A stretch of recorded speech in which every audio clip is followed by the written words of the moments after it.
Welcome to the Rainmaker Podcast, where we elevate marketing leaders inside and out. I'm your host, Veronica Rami, master marketer, executive leader, and mentor to ambitious marketing leaders wanting to advance their careers. Each episode is filled with genuine, unscripted conversations with some of the world's top marketing experts, accomplished leaders, and industry trailblazers representing brands, both large and small. Our goal with this podcast and everything we do is to help you master your role, nurture your team, prioritize your well-being, and evolve into an industry-leading Rainmaker. This is the Rainmaker Podcast.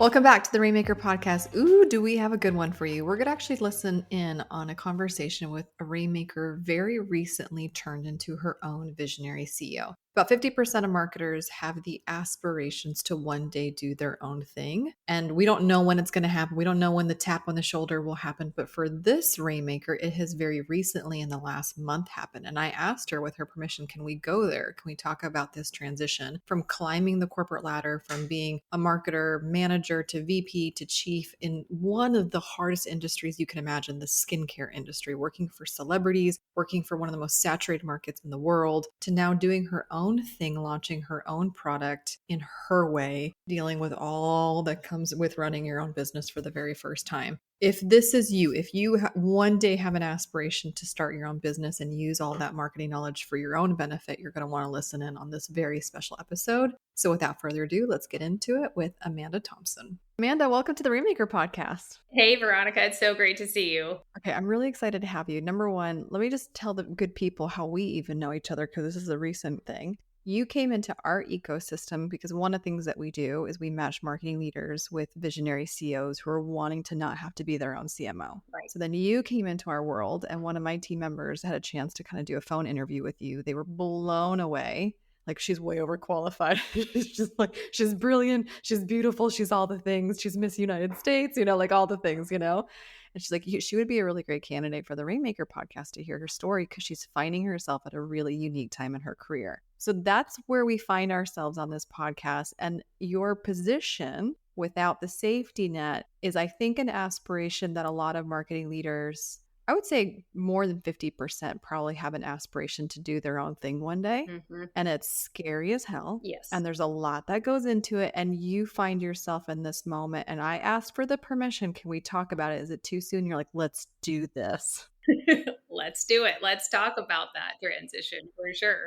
So number one, I appreciate you immediately. And number two, we're already fast friends. So why don't you catch me and the people up to speed? Like, you've had a really beautiful career. You've had some very beautiful, prestigious titles. You've worked with some great skincare, brands. And now you are taking all that you have and all that you've gained and know and possibly doing it for yourself. So catch us up to where we find ourselves today. Yeah, I think right now in this time, being in marketing and sales is a really unique time, probably more unique than I've at least seen it in the last 15 plus years that I've done it. I think the rise of generative AI, I think the change and transition of how we approach social media, direct media, media buying, PR, all of those things are really being upended, and for the better. I think it's pushing marketing teams to learn. I think marketing teams are getting better and better at the analytical side of life. I also candidly think that marketing and sales teams are burned out and exhausted. And I think for me,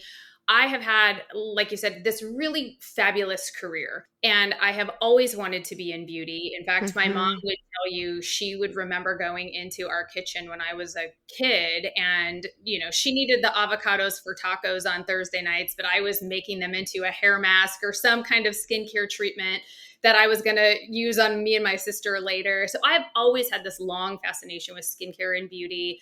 I grew up working for Clinique. That's how I paid my way through college. Wow.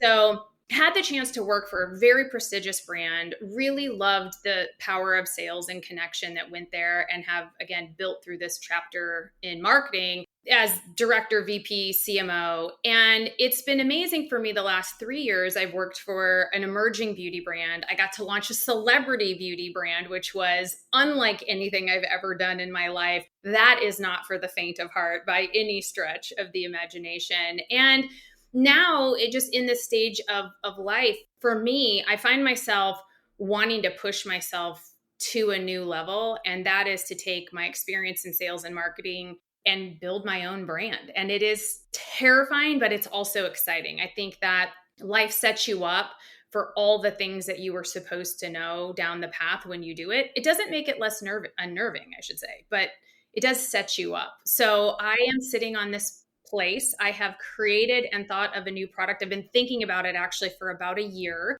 And it was inspired by my business coach. I've known her forever. She is that business coach who is radically honest with me when I even don't want her to be radically honest with me. That is why I hire her, though.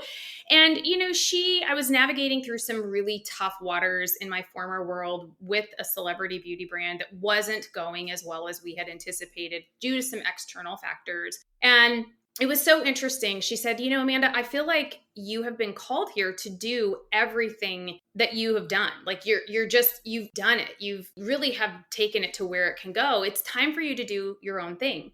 And ultimately, I could not let that feeling go.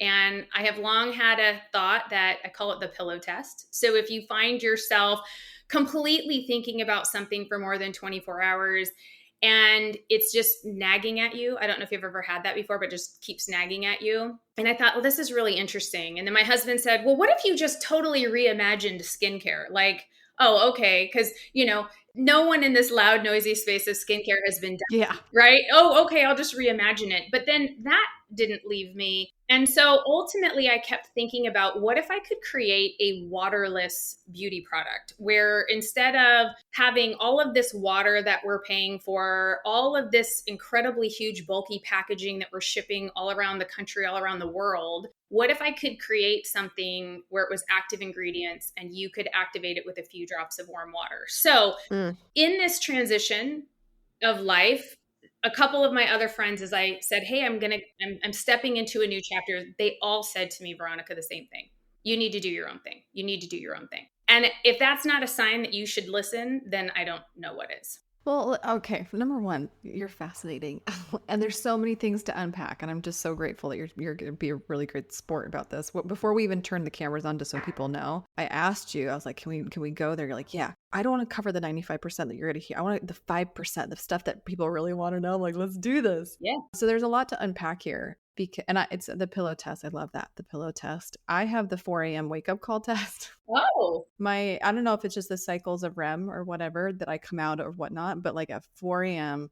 is when I'm like wide awake, alert, thinking about the thing that just won't be put to rest. Do you know what I mean? I do. So it's amazing how the body, even if you tried to suppress it, your body's like, no, thank you. No, ma'am. So I hear you on that. And it's amazing how sometimes the people that are closest to us can see the obvious. And for us, even though we're in it, we can't see our label through the jar. Right. So you're all up in the jar of your brilliance and you don't realize just how much you have to offer just to cut ties and do it on your own. So I really applaud those people in your life that are cheerleaders and supporters. A lot of us don't have that. Correct. I think a lot of people don't have that. And sometimes when you're a provider or a coach, you're the only person sometimes in someone's life telling them that they can do it. Mm-hmm. So that's fantastic that you have an army around you. Okay, we'll go chronological just to make sure that we're on the same page because we'll come to the beauty brand. Now, you've always had this fascination in skincare, but skincare doesn't translate to the discipline, the art and science of being a marketer, doing marketing for the thing that you have a passion for. So how did you know marketing was the craft? Like, how did you know that was the way that you were going to build your career as opposed to like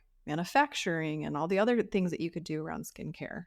I think to keep it simple, for me, I think there's a lot of great products in the world that we have never seen of or heard of, Veronica, because they have not been marketed well and they have not been sold well. And you can have a really great idea, but if you can't grasp the fundamental piece of marketing, then no great idea is going to really come to life. So for me, as I was going through school, as I was going through my journey in just my career, I realized very quickly that if I could help brands come to life, I could tell stories. And if I could tell stories, I could connect to people. And if I could connect to people, then they could find something that would have a meaningful impact on their lives, as small as it might sound. We'll use skincare since that's what we're talking about. But think about the difference of when you have like a great skincare day or a great skin day or a great hair day. I know it sounds trivial, but at the end of the day, it affects how we feel about ourselves and confidence. And so for me, marketing was this step into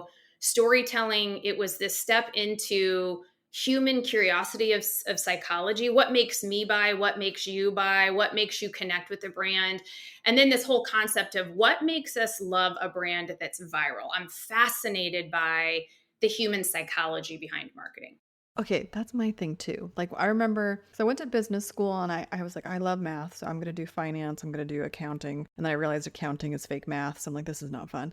But I think it was like one of my first like dedicated marketing classes, like consumer behavior. And they did this whole case study about how like Disney plays fast music in the afternoon when the occupancy is through the roof and they want people to move a little bit quicker. But they play slow music in the morning so that you're walking at a pace and you're buying things before you even like get on your first ride. And this is where marketers can, have a bad reputation because it's essentially manipulation. So either you're going to manipulate ethically or you're going to manipulate, without, morals and values. But really, marketers through all the things are getting people to say yes to hopefully something that can enhance their lives in one way or another, right? Whether you're using stories or you're using, there's just so many ways to do it. So it's such an art and science to marketing that I love it so much. I love it so much. So that resonates with me completely. So for those that have never done marketing for the skincare industry, break it down. Like if you had to like give a summary, what is to be a marketer for skincare lines and skincare businesses? I'm curious how you would like describe it.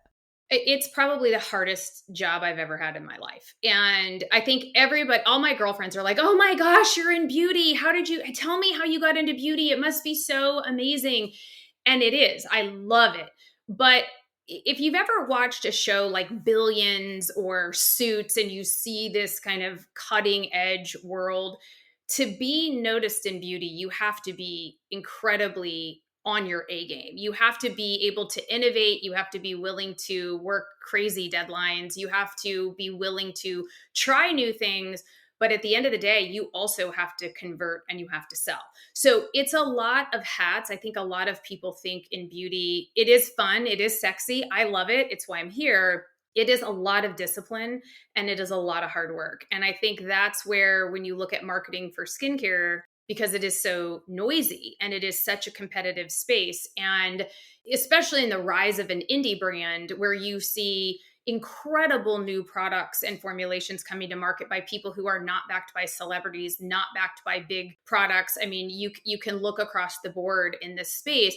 To be in the space of marketing, I believe in skincare today, you have to know, who did you make this product for? Why did you make this product for them? And really understand not just what their problems are, but you need to understand how they feel about those problems. So I'll give you an example. I have had incredibly acne prone, oily skin my entire life. And if I look at a product line and they tell me, hey, listen, we made this product for a woman who has acne, but she's also aging. And we made a product that actually doesn't give you acne because you are also wanting age defying products. I'm buying that product because they're talking about how I feel about something, not just, hey, have acne, have redness. Yeah, I already know all of those things. But if they can connect that solution in a way that makes me feel validated, that's a really big push in the marketing space of skincare. Ooh, 100%. And it's funny, celebrities, oh my gosh, everybody has a lip kit or something nowadays. But I remember even before we called it influencer marketing, I remember being a teen and like proactive. Oh yeah. Right. And so all the celebrities, like you have pimples like Adam Levine or Katy Perry or whoever, and that was really before even what we know today as the celebrity skincare, line, where Rihanna's on the Super Bowl and she takes out the compact and she like blots her face as she's like doing this incredible dance sequence and singing for 14 songs or whatever. And it's crazy. And she's pregnant. Yeah. That was like, I saw her and I'm like Googling, is she pregnant? Oh my gosh, but you're right. And I know that we're not going to disclose necessarily the last celebrity that you had a chance to work with because of some sensitive reasons, but wild, because the business is now at the mercy of a personality's highs and lows. And so how did you navigate that? Because a celebrity brand is only as good as the celebrity who's promoting it. And so you see all of these documentaries like Selena Gomez or all these different people talking about their mental health. And so like they do the show and 55 shows in, they have to stop the tour, right? So like how does a team, like take me in the room of a team, receiving news that is like life altering, that shakes every single roadmap that you Mm. had? It does. That description, Veronica, it shook every roadmap that we had as a company. Number one, our skill set and who we made things for was very different. But what I think about in this past is that this celebrity that we worked with, she was really passionate about animals and really passionate about effective skincare. She is beautiful herself, and she really wanted to have this story of creating something that was meaningful to pass down her beauty legacy. And that for me is a yes. If I it doesn't matter if you could be a superpower influencer, you could be a celebrity, you could be somebody who just had an idea and a dream. But if you're just creating a beauty product because it's something to sell to somebody, it's going to feel like it's just something to sell to somebody. It's very difficult to market that. You can market a lot of different things, but you have to have somebody who really genuinely, passionately believes in what they're doing, especially if you're taking a person of great influence like you would a celebrity. And that's a yes. I have had an opportunity to talk to several celebrities who are like, well, my agent just feels like I should get into the beauty space because it's consumable and people love it. And, Rihanna's kind of doing her thing. That is really tough to market. I would actually say consumers now are more skeptical of celebrity lines than they are of celebrity lines because of what I just said, because they're trying to decipher, is this really something they care about? Or is this really something that is this a money grab? And so you have to really filter through that.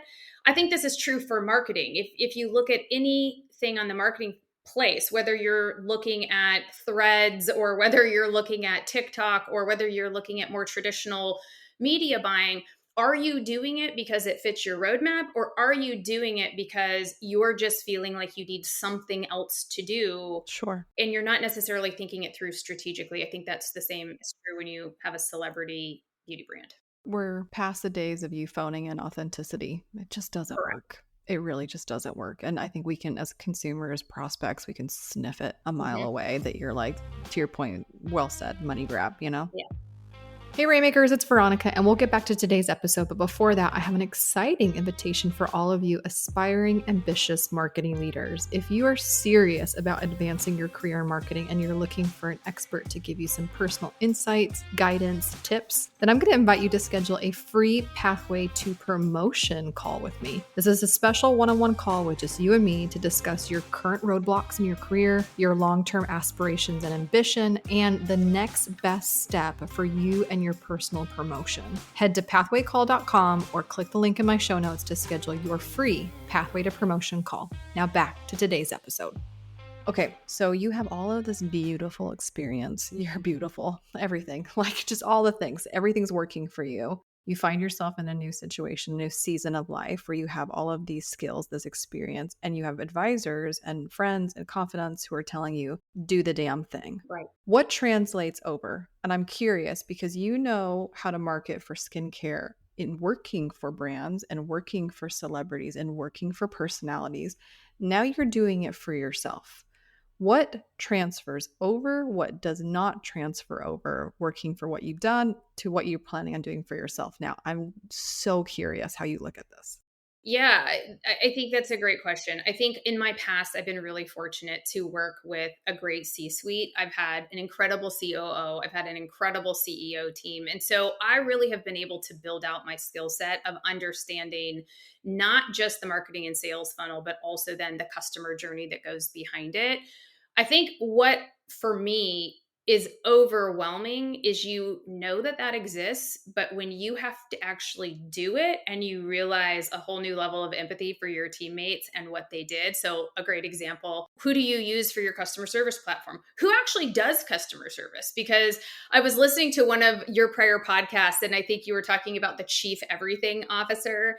You very much find yourself in this position as a chief everything officer. So as a person who comes from marketing and sales, you really prioritize the marketing and the sales, but you realize, okay, well, that's fabulous if a lot of people know about me and we're selling product. That doesn't really work great if I can't navigate manufacturing relationships. If just the timelines that it takes to manage and make a product. You don't just you come up with an idea and that's the first piece of it. Then you have to work with a chemical formulator to actually, I'm not a chemist. I just, I don't even play one on TV. I just love skincare and ingredients. I knew what I wanted in it and I knew what it wanted to do, but I had to find a chemical formulator. Like that's a challenging thing to do. One, I don't know any. Then you have to find a manufacturer, and you have to find a manufacturer who can produce a small enough test run for you, because while you're doing and taking your idea, you actually have to take all the things you talk about, A/B testing at its finest in real life, because you do need to get client testimonials and all these things that when you're working for a brand, whether you built that brand from scratch or whether they had that from existing, there was somebody creating the vision, someone executing how to tell the story and the marketing, to somebody delivering on the operation side. So for me, I'm getting a very big lesson in humility and empathy for things on my team that I'd never really understood, in a way that they probably didn't understand what it was like for me to do sales and marketing. So it's a whole new learning curve at its Oh, yeah. finest. I mean, your optics is completely different, right? Because you're not only responsible to sell the lemonade, you have to make the lemonade. So if you know the lemonade's sour, like it's different. And I think that's also reflective of a marketer's journey in their career. Because like when you're first starting out in marketing, you're so in the weeds, in the trenches of the doing. There's not a lot of proximity to you and other units in the business. But then as you climb, right, as we go from like doing to like leading and now being, VP and chief, now you're a more holistic business leader, even beyond the title of marketing, because you have to be. A chief marketing officer has to know enough about the other chief positions to play ball. You have to know someone else's positions and how the choices you make in this lane has a complete domino effect in everything else, because you're marketing and sales. You're prospect centric before they even become a customer. And then now you're on your own boss and you're literally doing all the things, which is just so fun. It's fun, but it's also crazy. Of You course, realize yeah. like, oh, okay, cool. How is this going to work? Like Yeah. literally, how is this going to work? You're Yeah. putting it all together, and I'm very grateful for my business school understanding and knowledge and years of experience. But yeah, Oh it's a yeah. lot. You're everything. You're the why, the who, the how, the what, the all. You're the whole party invitation.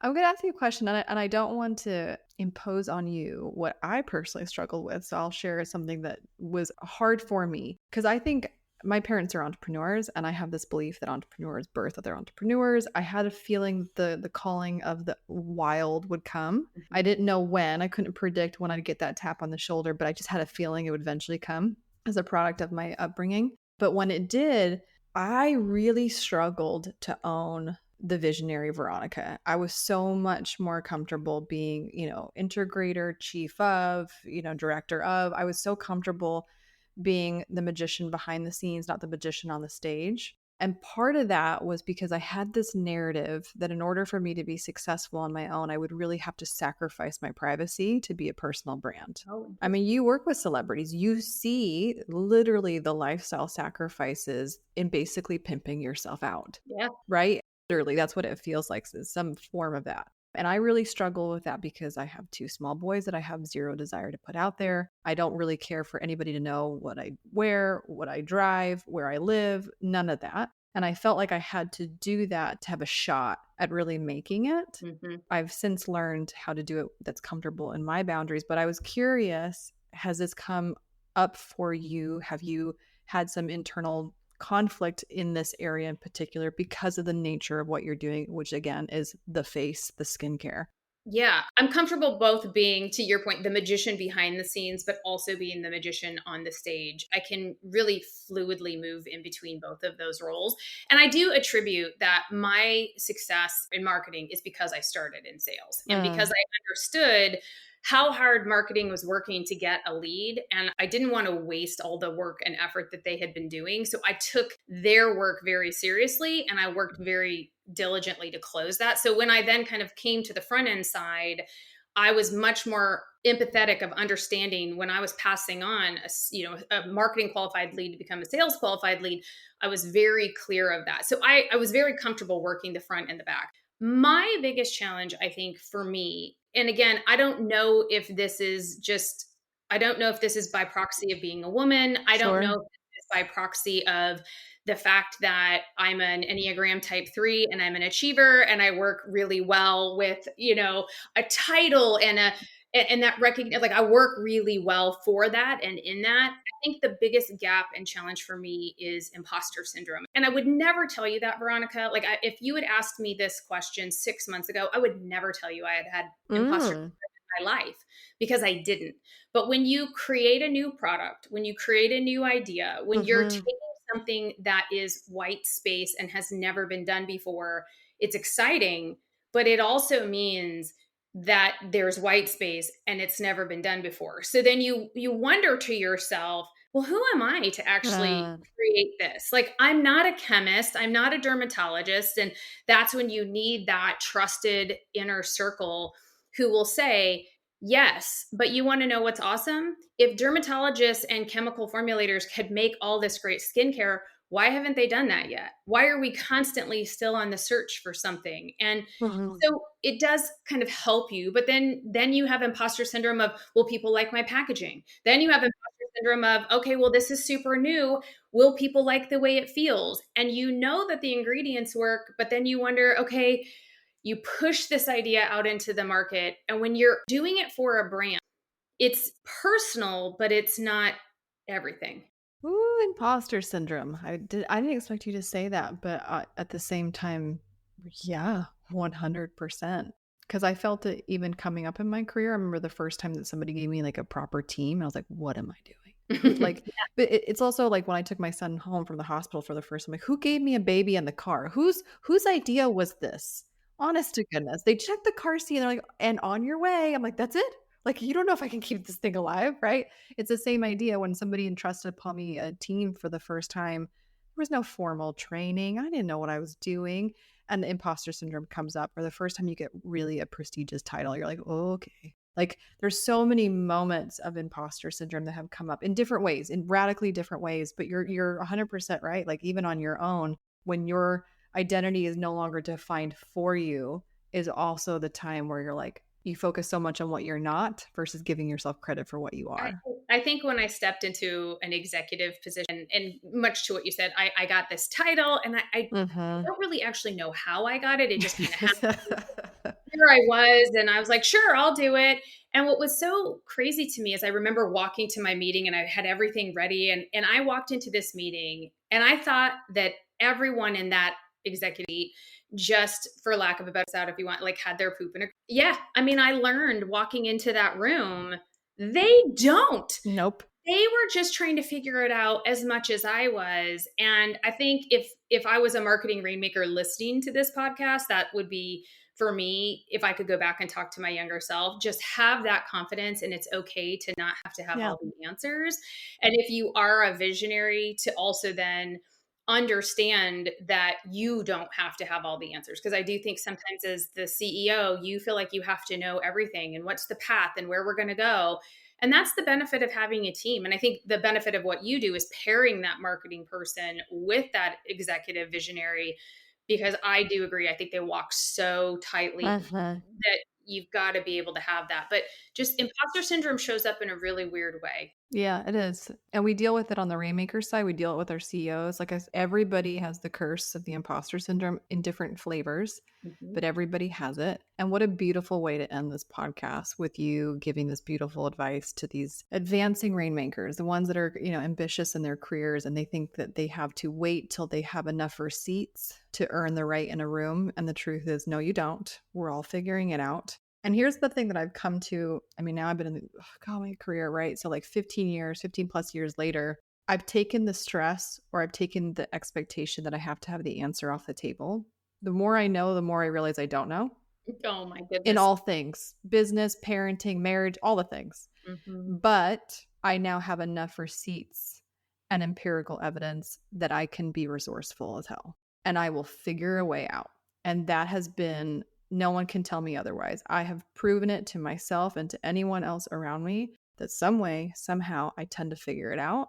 And that's all that I need to go forward. And that's been really helpful for me in battling my own imposter syndrome. Yeah, I love that. I think that's incredible advice, because you can figure it out. You've Mm-hmm. figured it out enough to be invited to the table.